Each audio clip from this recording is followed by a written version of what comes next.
سلام، امیدوارم هر جا که هستید سالم باشید. توی ویدیو قبل ما راجع به شرایط درس خوندن صحبت کردیم و گفتیم که یکی از مهمترین ویژگی هایی که برای درس خوندن لازم هستش استراحت کافی هستش. ویژگی دیگه‌ای که ما راجع بهش صحبت کردیم تفریح مناسب و به اندازه بود و بعد بحث درس خوندن رو گفتیم. حالا این درس خوندن ما نیازمند یک امکانات مناسب هستش. یکی از مهمترین امکانات داشتن محیط مناسب برای درس خوندنه. محیط مناسب چه ویژگی‌هایی داره؟ محیط مناسب ویژگی اولش این هستش که یک، به اندازه کافی ساکت باشه.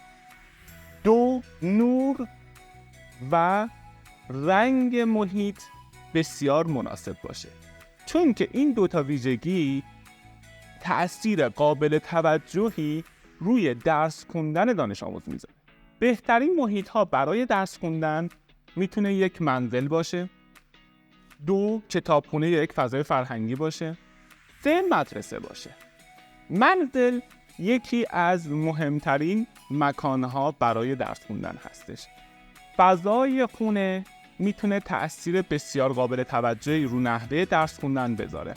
اگر خونه ساکتی باشه، اگر امکاناتی که وجود داره دانش آموز بتونه به نفع احسن از اون امکانات استفاده کنه و حتی از برخی از امکانات اجتناب کنه و ازشون دوری کنه، مثل وسایل‌های بازی که هستش، و یا اینکه خانواده زیاد با دانش آموز در حین درس خوندن کاری نداشته باشن، منزل میتونه یکی از بهترین گزینه‌ها برای درس خوندن باشه.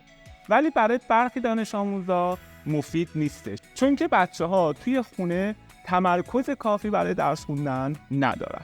مکان دوم کتابخونه هستش. کتابخونه یک فضای فرهنگی هستش که میتونه تاثیر قابل توجهی روی نحوه درس خوندن دانش آموزا داشته باشه. فقط توجه داشته باشید بچه‌ها که توی کتابخونه دنبال دوست بازی و دوستیابی و ایجاد ارتباط با دانش آموزا نباشید، به شرطی که این ارتباط فقط و فقط در جهت درسی باشه. یک نکته خیلی مهمی که میخوام بهش اشاره کنم اینه که بچه‌ها شما محکومید که کارهای بزرگ رو به تنهایی انجام بدید. من یک مثال به شما بزنم راجع به این موضوع. فرض کنید که دو تا دوست با هم قرار میذارن که برن کتابخونه درس بخونن.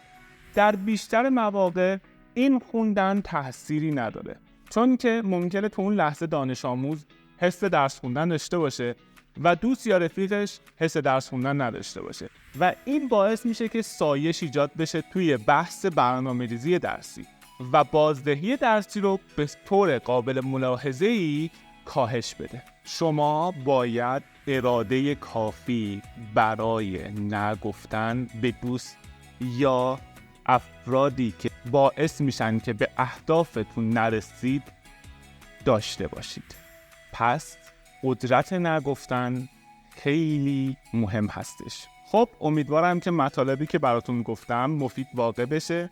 خواهشی که ازتون دارم کانال ما رو سابسکرایب کنید و تیک زنگوله رو هم بزنید. ویدیو بعد میخوام راجع به نوع آزمایشی که میدید صحبت کنم.